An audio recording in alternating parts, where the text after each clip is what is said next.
Well, today is the day, folks. Perihelion, for 3i Atlas, as it's called. It's the weird interstellar object that's heading our way. Perihelion is at its closest point to the sun. That's what that means. Now, to be clear, this object will be behind the sun, to my understanding. But why is NASA refusing to allow us to see these high-definition images? Why is NASA being so cagey about this thing? It's very bizarre. What is it? Is it just a comet, or is it some interstellar spacecraft? We don't know. Who knows? Why is NASA hiding all of this? Well, I know there's a government shutdown, et cetera, et cetera. You can't release. You did manage to release low-res images, if I'm not mistaken, but you couldn't release the high-res images that we know you have access to because of the spacecraft and other observation spacecraft on Mars that passed right by Mars. Can you talk about this? And we were expecting for a very close-up, high-resolution image. The U.S., in that case, have much higher resolution cameras aboard their spacecraft than there's Chinese and EU satellites around Mars as well. But they were much lower resolution, and they were the only ones that were released. And to this day, NASA, through JPL, have not released the high-resolution pictures. Non-government organizations, universities, and people should be able to be free from this, and we should be able to get the actual images. I'm shocked because that was a fantastic opportunity to get very close to this thing and actually, find out what it's made of. But you're absolutely right. There's lots of satellites out there actually orbiting the sun who are actually seeing it. Let's not forget that there's other countries with telescopes as well as the US. Here in the US, here in the EU, we have many satellites who are actually following it in telescopes. We can't underestimate how brilliant it is that it's come into our solar system, and also how different it is. And it's this difference of its composition, of its actual elements that make it up, that's not like us. It's not like anything we have in our solar system.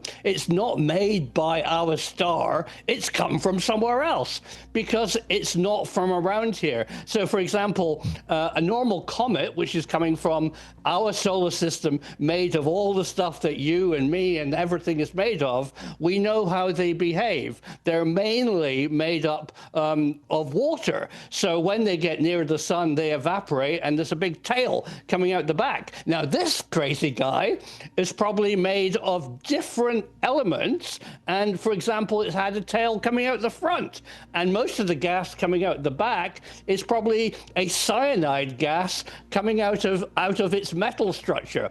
So when I say it's behaving badly, it's actually just behaving weirdly. The 82 investigators telling you for several weeks now about a mysterious object of unknown origin that fell from the sky and crashed just near Area 51. And tonight, the public is still in the dark. So that crash was quickly covered up, both literally and figuratively. 8 News Now Chief Investigator George Knapp thinks the official story, as told by the military, is false. And we are lucky because George joins us here in the studio with more on what he's now dug up. George?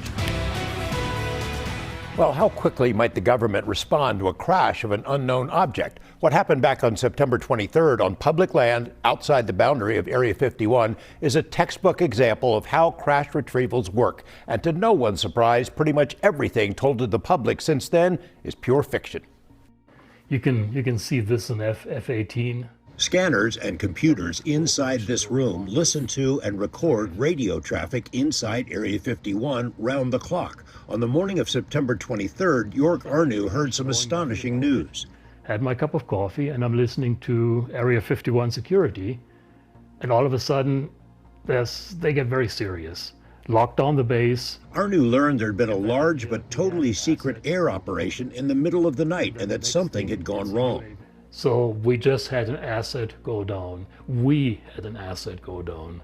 This is not Creech security, this is Area 51 security. And they had an asset go down. And then the next thing. Yeah, clear. Also, short be advised, it's a UAV, unmanned aircraft with ordnance. He picked up details about strict security measures which were implemented almost immediately. Not only was Area 51 itself locked down, but within a very short time, so too was a large swath of the Tikaboo Valley. It became clear that some kind of craft had crashed miles outside of Area 51's boundaries on public land adjacent to Highway 375, also known as the ET Highway. Arnu jumped in his truck and headed south from his home in Rachel. But while driving on what's known as Mailbox Road, he ran into an armed patrol. They had the gun in front of them, not pointed at me, but very visibly in front of them. And it was clear they meant business. He backtracked and headed south on the ET Highway to Groom Lake Road, the main entrance to the base. It too was blocked off by sheriff's deputies and military security. A military helicopter with an attached basket was sitting there, presumably ready to haul out wreckage of something. A pair of porta potties suggested the team planned to be there for a while. Almost the entire Tikaboo Valley was shut down. At the Little Ailey Inn in Rachel, employees were in the dark about a crash, but saw the beefed-up security at closed-off roads and knew something big was unfolding. Crashes are not an everyday occurrence out here, but locals have seen plenty of them over the decades. If this thing would have crashed anywhere in restricted airspace, in restricted area, we would have never known about it. After being turned away from the presumed crash site, Arnu and the aerospace sleuths on his website, dreamlandresort.com, began gathering and sharing bits and pieces of information. The FAA had ordered the closure of airspace over a particular spot in the valley. That was a big clue. Then 4 days after the crash, the security teams vanished. Arnu went back out for a look. The Air Force had used heavy equipment to plow a dirt road across a section of desert. Arnu followed it and found what he thought was the crash site, then shared it online. That's when things got strange, even by Area 51 standards.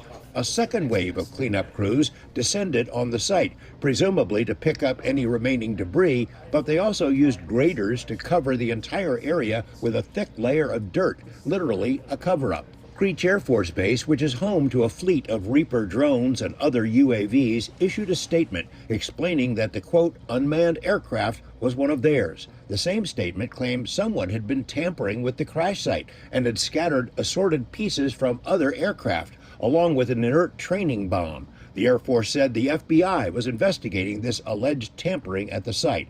Arnu was amused but not convinced. The only thing they could get that person for is littering on public land. That's the story, is it came from Creech and now the FBI is investigating. You think that's bogus? That's absolutely bogus. I think that was designed to make people not go there. Arnu drove back out and realized the site he first videotaped was a staging area, not the crash site. 200 yards away, the telltale burn marks on Joshua trees indicated this was where the object slammed into the earth. Both he and another aerospace explorer found pieces of who knows what, debris that came from something other than a drone, seemingly planted to confuse anyone who came looking. But they also found pieces under the dirt that are likely the real thing. I'm pretty sure that this piece came off the actual aircraft. Arnu, who was at the site of a genuine Reaper crash years earlier, says there's no way the Air Force could ever recover every piece of a crashed aircraft, so they added some dirt and sprinkled in some misdirection instead.